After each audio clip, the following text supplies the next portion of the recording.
वरिष्ठ समाजसेवी अन्ना हजारे ने आम आदमी पार्टी के नेता अरविंद केजरीवाल को खत लिखकर कई गंभीर सवाल किए हैं, तो जवाब देने में केजरीवाल ने भी देरी नहीं की। समाजसेवी से नेता बने आम आदमी पार्टी के संयोजक केजरीवाल ने अन्ना के हर एक सवाल का तसल्ली बख्श जवाब दिया।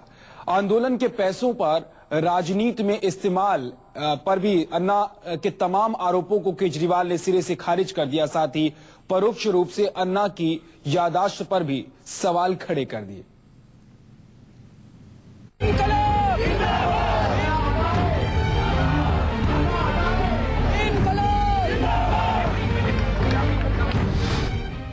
विधानसभा से कैसे पास करोगे जन लोकपाल बिल? भ्रष्टाचार और महंगाई उनका खत्म होने का समय आ गया है। प्रचार और चंदे के लिए मेरे नाम का इस्तेमाल क्यों? कहां गए जन लोकपाल आंदोलन में इकट्ठा हुए पैसे?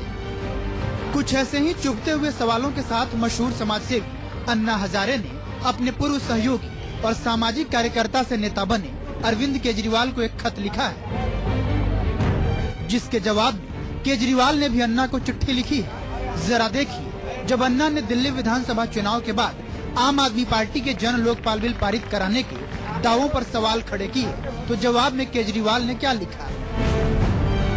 अन्ना ने सवाल किया, व्यवस्था परिवर्तन की शुरुआत लोकसभा से होती है, विधानसभा से नहीं। विधानसभा का नीति निर्धारण और व्यवस्था परिवर्तन में कोई रोल नहीं है। आपने 29 दिसंबर को रामलीला मैदान में जन लोकपाल बिल पारित कराने का आश्वासन दिया है, जिसे सिर्फ लोकसभा पास कर सकती है। यह दिल्ली विधानसभा या किसी विधानसभा के अधिकार क्षेत्र में नहीं आता।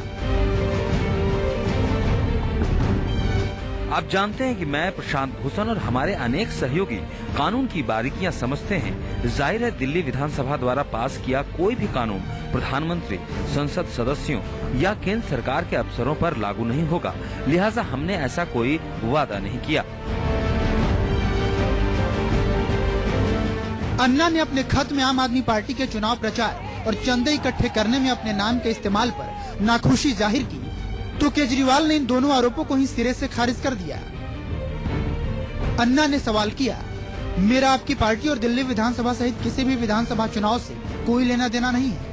मुझे लगातार ये जानकारी मिल रही है कि आपका सारा चुनाव अभियान इस तरह से चलाया जा रहा है, जिससे लगता है कि मेरा पूरा समर्थन आपके अभियान को है। इतना ही नहीं, चुनाव में आपके द्वारा इकट्ठा किए पार्टी कोष के बारे में और मेरे बारे में भी सवाल उठे हैं, जबकि आप जानते हैं कि इस कोष से मेरा कोई संबंध नहीं है।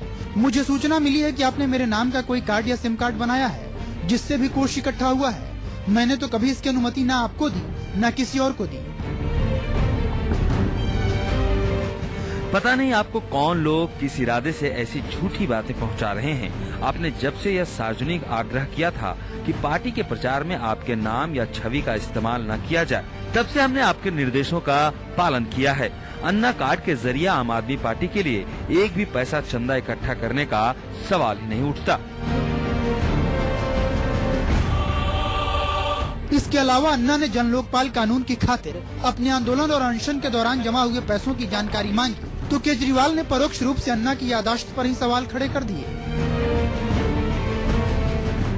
अन्ना ने सवाल किया, जब रामलीला मैदान में मेरा अनशन हुआ था, उस दौरान जो रुपए इकट्ठे हुए उनका क्या हुआ?